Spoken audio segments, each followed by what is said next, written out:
Canada's Freedom Convoy is picking up steam and crossing borders with new protests brewing in Europe and the U.S. Now, needless to say, Joe Biden's not particularly happy after fully endorsing the summer riots of 2020 that left, dozens dead, caused billions in damage, property damage, arson and looting, and thousands of cops injured. Now, all of a sudden, Biden, he's now urging the Canadian Prime Minister, the gutless, cowardly Trudeau, to squash the peaceful Freedom Convoy in Ottawa, apparently by any means necessary. In a call, Biden and Trudeau agreed that these truckers at the border pose a serious problem, and the Canadian Prime Minister promised, quote, quick action on enforcing the law. Keep in mind, this is the same Joe Biden that not only refuses to secure our southern border, because it's now chaos, he has been aiding and abetting the entire law-breaking going on at our southern border. Illegal immigrants also are given preferential treatment, unlike anyone else that travels across the northern border. Down south, yep, illegal immigrants, there's no need to be COVID tested. There's no vaccine mandate. There's nothing whatsoever. Just free travel and airfare to the state of your choice in the middle of the night, 2, 3, 4 a.m., or as Jen Psaki calls them, early morning flights. Anyway, we pay for all of this. Who's going to pay for the food, housing, health care, education? That would be you, the American people. But Joe has a very different opinion on the northern border, because right on cue, instead of meeting with truckers, working out a solution, following the science, the cowardly Prime Minister, Justin Trudeau, along with government officials in Ontario, they're now threatening these peaceful protesters, you know, the guys that were the heroes of the pandemic, with a massive $100,000 fine, 1 year prison time. They want to seize their trucks and their licenses and pretty much destroy their lives. Now, some are even calling for Canada's military to intervene and forcefully remove the truckers. Michigan's pro-lockdown governor, Whitmer, the witless one, even reportedly offered a heavy equipment across the border to help remove the trucks. And by the way, to the truckers' credit, they see the problem and they have opened up one lane so commerce can continue. They're trying to work with and take care of the people that they usually are working to feed and help every day. Listen to what the Ontario Premier, Doug Ford, had to say earlier today. Take a listen. We're now 2 weeks into the siege of the city of Ottawa. I call it a siege because that's what it is. It's an illegal occupation. This is no longer a protest. So let me be as clear as I can. There will be consequences for these actions, and they will be severe. Today, I'm using my authority as Premier of Ontario to declare a state of emergency in our province. Fines for noncompliance will be severe, with a maximum penalty of $100,000 and up to a year imprisonment. Really? You're going to start a fight with the truckers? You're going to send in the military? You're going to take away their livelihood? Now, a court in Canada is also attempting to freeze over $8 million in donations to the Freedom Convoy. But the Christian U.S.-based crowdfunding site hosting the donations, Give, Send, Go, they don't take orders from Canada, and they are vowing to get those funds to the truckers one way or another. And keep in mind, despite attempts by Trudeau and other leftists, they've been lying and vilifying these truckers and calling them racist and every other name they can think of.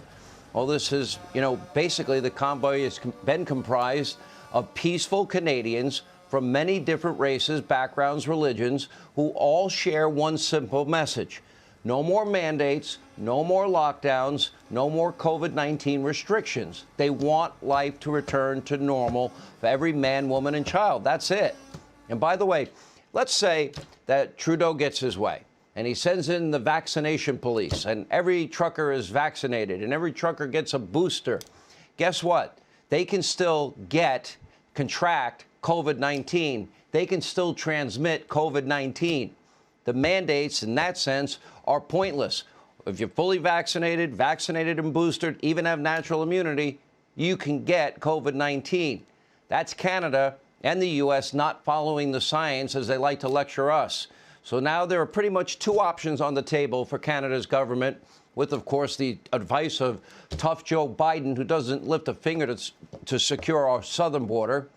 Let the truckers make their own health decisions, leave them alone, and recognize that even fully vaccinated people with boosters can transmit COVID, or send in the troops and arrest the truckers.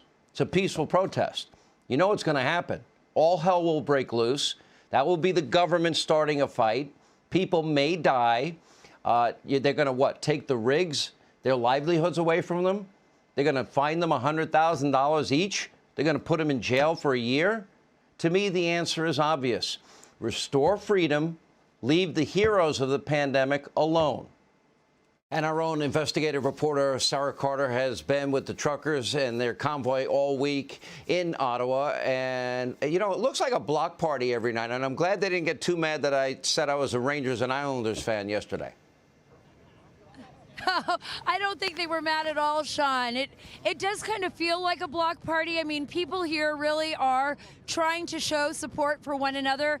We've got a lot of people, just regular citizens, showing up, trying to show their support for the truckers, and it's been very peaceful. Everybody's been really kind. I've got several truckers here with me right now.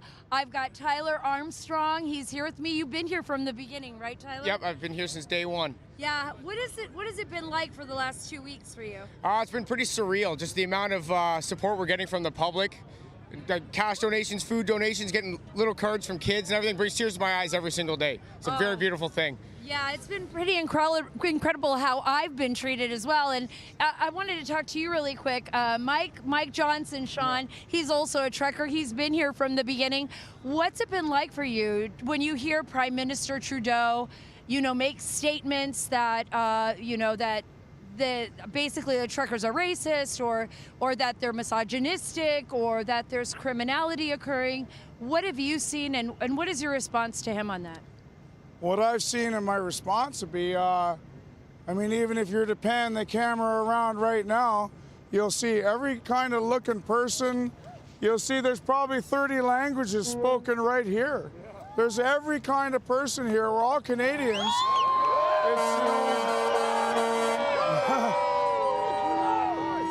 This is not, like my father was black, my mom was white. This is not a white, racist, left, right movement.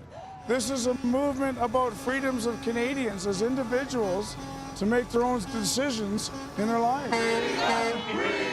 Freedom, Sean. That's what it's all about.